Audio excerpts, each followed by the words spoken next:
तो हे learners, welcome back. आज का हमारा रिक्वेस्टेड टॉपिक है ट्रैप ट्रेडिंग। ट्रैप क्या होता है, ट्रैप ट्रेडर्स कौन है, ये कैसे होता है, और finally how we can profit from trap traders. तो आज के वीडियो में हम इन्हीं चीज़ों को डिस्कस करेंगे। वीडियो बहुत नॉलेजेबल होने वाला है, तो वीडियो को बिना स्किप किए देखिए। So what is trap trading? Simply trap का मतलब होता है fall signal.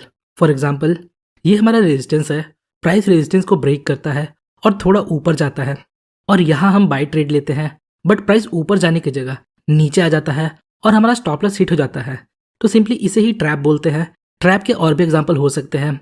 In short, trap means going against our direction, या इसे हम प्राइस मैनिपुलेशन बोल सकते हैं, जो बिग बैंक्स या स्मार्ट मनी के द्वारा किया जाता है रिटेल ट्रेडर्स को ट्रैप करने के लिए।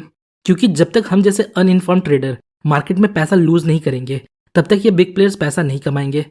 इसलिए बिग प्लेयर्स रिटेल ट्रेडर्स के लिए फॉल सिग्नल का ट्रैप बिछाते हैं, और जब हम इन ट्रैप में फंस कर लॉस करते हैं तो उनको प्रॉफिट होता है। तो क्या स्टॉक मार्केट में ट्रैप एथिकल है? जी हाँ, ये 100% एथिकल है। क्योंकि स्टॉक मार्केट एक सर्वाइवल बिजनेस की तरह है।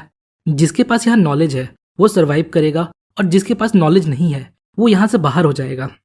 नाउ यहाँ तक हमें पता चल गया big institutes and big players retail traders को ट्रैप करते हैं।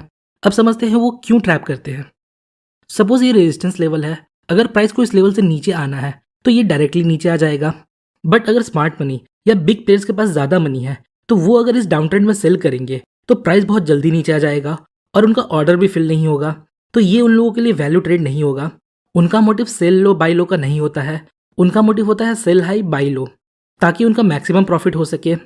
अब देखिए, बिग प्लेयर्स के पास ज़्यादा ऑर्डर है, तो कैसे वो अपने ऑर्डर्स को इस प्राइस रेंज में फिल करेंगे? उन्हें लो पर तो सेल करना नहीं है, तो वो ये कैसे करेंगे? तो देखिए, जब प्राइस रेजिस्टेंस के पास बिल्डअप लेता है तो हम रिटेल ट्रेडर सोचते हैं प्राइस जब ऊपर ब्रेकआउट देगा तो हम यहाँ बाय करेंगे। बट अगर स्मार्ट मनी सेल करना चाहता है तो वो यहीं सेल करेगा। तो ब्रेकआउट के बाद जो हमारा बाय ऑर्डर रहेगा वही उनका सेल ऑर्डर रहेगा। प्राइस ब्रेकआउट देगा, फिर यहाँ कंसोलिडेट करेगा और फिर नीचे आ जाएगा। प्राइस जितना देर यहाँ रहेगा उनका ऑर्डर फिल होता रहेगा, और जब बायर्स मार्केट में खत्म हो जाएंगे तो प्राइस नीचे आ जाएगा। तो इसके पीछे का रीजन बिल्कुल सिंपल है। First of all, big player को वॉल्यूम चाहिए, मतलब उनका जो बड़ा सेल ऑर्डर है वो तभी फिल होगा जब उन्हें बायर्स मिलेंगे। तो रेजिस्टेंस के ऊपर उन्हें वॉल्यूम मिल गया।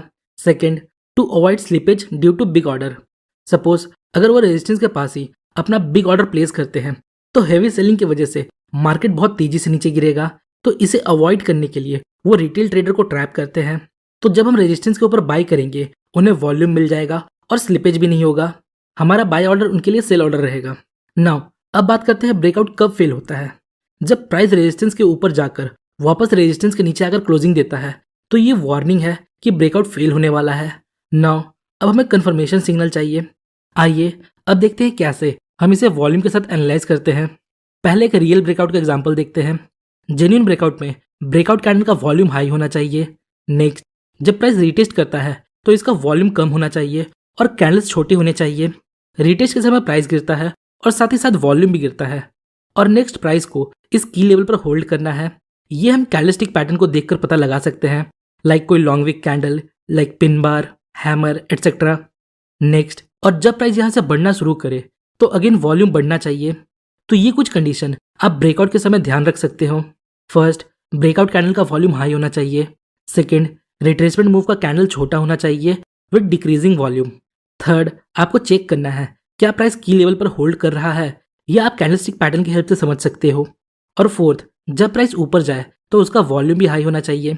अब देखिए, ज़रूरी नहीं है सारे पॉइंट होंगे तभी ब्रेकआउट काम करेगा।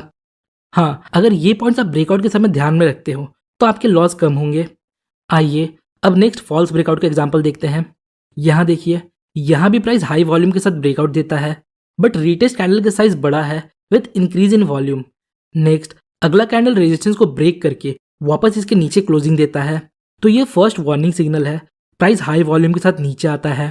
नेक्स्ट, फिर जब प्राइस इस लेवल को रिटेस्ट करता है तो यहाँ वॉल्यूम लो होता है, और जब प्राइस वापस नीचे जाता है तो वॉल्यूम हाई होता है, और इस लेवल के ब्रेक पर हम यहाँ एंट्री ले सकते हैं। ये बस एग्जाम्पल्स थे, रियल चार्ट में चीज़ें इतने क्लियर नहीं होते, पर आपको एक व्यू देने के लिए मैंने इन एग्जाम्पल्स का यूज़ किया। अब समझिए हम ब्रेकआउट फेलियर कहाँ ट्रेड कर सकते हैं। First, previous day high low. Suppose ये प्रीवियस डे का हाई और लो है तो आप इन लोकेशन पर ब्रेकआउट फेलियर देख सकते हो। Second, opening range high and opening range low. Suppose ये हमारा आज का ओपनिंग रेंज हाई है और ये लो है, तो हम यहाँ भी ब्रेकआउट फेल देख सकते हैं। Third, last swing low and last swing high in trending market. Suppose market up trend में है तो ये हमारा सपोर्ट लेवल है, तो यहाँ हम ब्रेकआउट फेलियर देख सकते हैं। और फोर्थ है एनी की लेवल। नाउ अब देखते हैं हमें इन्हें ट्रेड कैसे करना है, एंट्री एग्जिट कैसे होना है, इसके कुछ पॉइंट्स याद रखिए। फर्स्ट, क्लीन की लेवल, मतलब जो की लेवल है चाहे वो सपोर्ट हो या रेजिस्टेंस वो क्लियर होना चाहिए। Second, breakout. Third, breakout fail. Fourth, testing की लेवल जिसमें हम कैंडलस्टिक को देखेंगे। और fifth, confirmation with volume and candle. अब एग्जांपल्स देखते हैं कि ब्रेकआउट फेल क्यों हुआ और कैसे हम इससे प्रॉफिट बना सकते थे। यहाँ देखिए, ये हमारा रेजिस्टेंस लेवल है। नेक्स्ट, प्राइस इस लेवल को ब्रेक करता है। नेक्स्ट, प्राइस यहाँ कंसोलिडेट करता है, कोई भी कैंडल इस ब्रेकआउट कैंडल के ऊपर फॉलो थ्रू नहीं देता।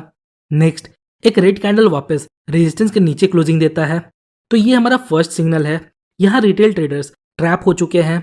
नेक्स्ट, यहाँ एक टेस्ट कैंडल है और जब एक रेड कैंडल इसके लो को ब्रेक कर देता है तो हम यहाँ शॉर्ट कर सकते हैं।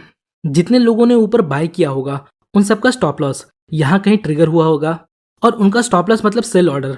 और बहुत से स्मार्ट ट्रेडर भी होंगे जो इस ब्रेकआउट फेल में शॉर्ट पोजीशन बनाएंगे। तो इस प्रकार यहाँ एक सेलिंग प्रेशर के कारण हमें एक फास्ट फॉल देखने को मिलता है। Breakout with high volume, low volume consolidation, फिर हाई वॉल्यूम के साथ नीचे आया। Next, low volume retest and confirmation candle. देखिए, हर बार हमें इतना परफेक्ट एग्जांपल नहीं मिलेगा। फॉल्स ब्रेकआउट के लिए वॉल्यूम एक फैक्टर हो सकता है, पर इसके साथ अदर फैक्टर भी है। बस आपको ट्रैप ट्रेडर्स के इमोशंस को समझना है। सोचिए आप भी इस ट्रैप में फंसे हो तो वो कौन सा पॉइंट है जहां आप एग्जिट होंगे, कहां आपका स्टॉप लॉस होगा। इस बेसिस पर आप शॉर्ट ट्रेड ले सकते हो, क्योंकि बिग प्लेयर्स हमारे स्टॉप लॉस और इमोशंस को हिट करते हैं या उस बेस पर काम करते हैं। सेम अगर सपोर्ट लेवल पर फॉल्स ब्रेकडाउन मिलता है तो हम वहां भी ट्रैप ट्रेडर्स के स्टॉप लॉस पॉइंट और इमोशंस के अकॉर्डिंग बाय ट्रेड ले सकते हैं। एक और एग्जांपल देखते हैं। यहाँ देखिए, हमें ब्रेकआउट देखने को मिलता है, पर यहाँ ब्रेकआउट कैंडल का वॉल्यूम लो है, तो ये फर्स्ट सिग्नल है कि ब्रेकआउट फेल हो सकता है। नेक्स्ट, प्राइस कुछ सेशन में नीचे आ जाता है, देन प्राइस इस लेवल को टेस्ट करता है, फिर एक रेड कैंडल इसके लो को ब्रेक करता है, तो हम यहाँ शॉर्ट कर सकते हैं। नेक्स्ट एग्जांपल देखिए। यहाँ देखिए, यहाँ ब्रेकआउट तो हुआ है पर कैंडल का मेजॉरिटी पार्ट रेजिस्टेंस के नीचे है और यहाँ हमें अपर विक भी देखने को मिलता है, मतलब यहाँ अभी भी सेलर्स है। तो ऐसे ब्रेकआउट या ब्रेकडाउन जहाँ कैंडल्स का मेजॉरिटी पार्ट की लेवल के अंदर है और हमें ब्रेकआउट साइड लॉन्ग विक देखने को मिलता है, तो ऐसे ब्रेकआउट या ब्रेकडाउन को हमें अवॉइड करना चाहिए, क्योंकि ब्रेकआउट हमेशा क्लियर होना चाहिए। अब देखिए, फॉल्स ब्रेकआउट ट्रेडिंग में आप अपने एक्यूरेसी को बढ़ा सकते हो with the help of trend. Suppose अगर मार्केट अप ट्रेंड में है और अप ट्रेंड के दौरान हमें सपोर्ट लेवल पर फॉल्स ब्रेकआउट देखने को मिलता है, तो इसके बेस पर हम एक अच्छा ट्रेड ले सकते हैं। सेम डाउन ट्रेंड के दौरान अगर रेजिस्टेंस पर फॉल्स ब्रेकआउट देखने को मिलता है तो यहाँ हम एक अच्छा शॉर्ट ट्रेड ले सकते हैं। आइए एक एग्जांपल देखते हैं। यहाँ देखिए, मार्केट अप ट्रेंड में है और ये हमारा प्रीवियस रेजिस्टेंस है जो सपोर्ट का काम कर सकता है, मतलब ये हमारा की लेवल है। नेक्स्ट, प्राइस वापस इस लेवल को अप्रोच करता है। अब देखिए, प्राइस इस लेवल को ब्रेक कर देता है। अब आगे देखते हैं क्या होता है। यहाँ प्राइस इमीडिएटली कुछ कैंडल्स में वापस इस लेवल के ऊपर आ जाता है और क्लोजिंग देता है।